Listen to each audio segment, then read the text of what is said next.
Join us once again, back in time, as we look through another old Rugby League programme. And it's a sad occasion today because we're heading back to the 12th of April 1992 and the very last game of Trafford Borough. Who did they go on to be? I can't remember. It all gets complicated with this Chorley, Trafford, Highfield stuff. But Trafford Borough, final game under that name, in the third division, the old third division, versus Batley at Fartown. Not at Moss Lane in Altrincham, because they weren't playing there at this point. Well, there's the club records. They once paid £20,000 for a player. Look at that, £20,000 for Bob Eccles in 1987. And had a record attendance of 7,614. I can guarantee you there weren't 7,614 at this game, I'm afraid. Here's the way things were standing in 1992. Top 10 try scorers. But look at this. The top try scorer received £30 a try from Stones Bitter.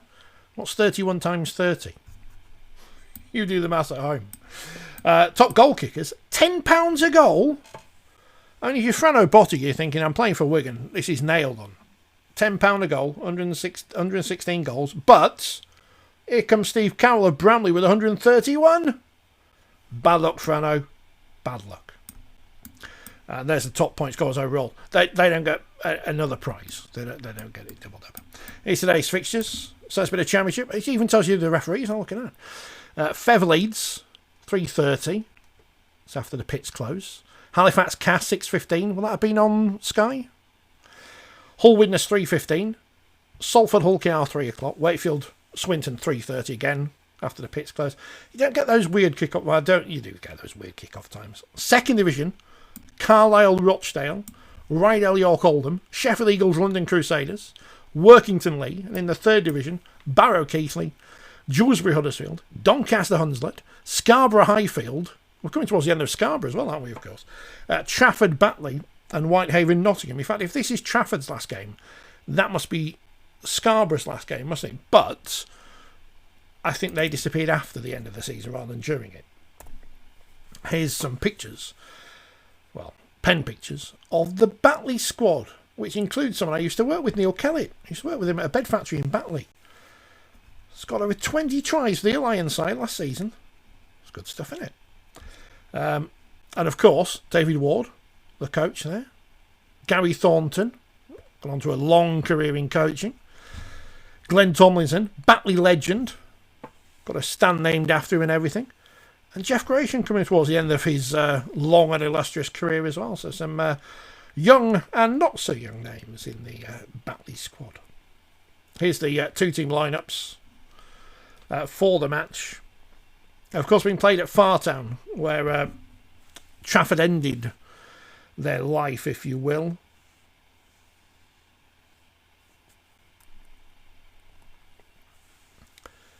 Here's the notes from the club.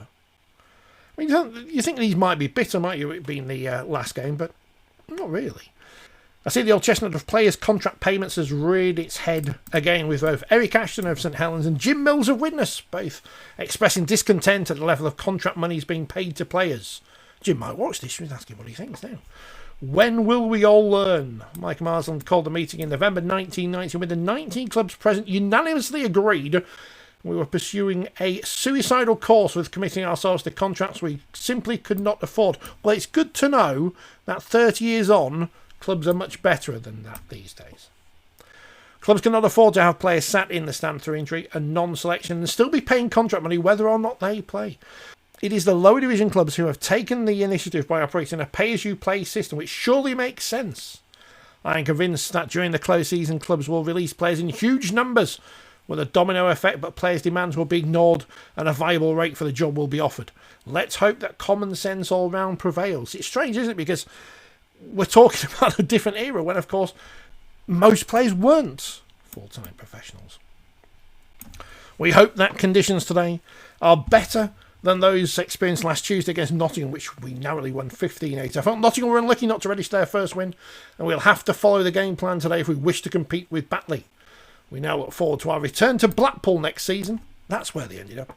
brackets High Court permitting, and hope that we can create a genuine interest in the game with a good base of support. Fred Wood has been working full time to ensure the survival of the club, and his efforts deserve to be rewarded. In conclusion, our sincere gratitude goes to David Parker and the Huddersfield staff, who have extended their excellent hospitality to us for these last 4 home matches and made us feel at home. And there's the list of fixtures and stuff. As you'll see, at Fartown, lost to Keighley, lost to Whitehaven, beat Nottingham, and then played Batley. Fixtures may be altered. Please watch the press, CFAX or Oracle for any updates. Of course, Oracle would go at the end of the year as well, to be replaced by Teletext, not to confuse everyone. And here's the final page. Look, it's well, I mean, it's not the final page because there's some adverts and stuff, but you know, after what, slab cake, major supplies of slab cake. Maybe it's a Manchester thing. Anyway, let's go backwards, because here it is. 3rd Division Trafford Borough IP, Sunday the 12th of April 1992. And did it end with a win? Was it a successful end to the life of Trafford Borough? No, Batley beat them.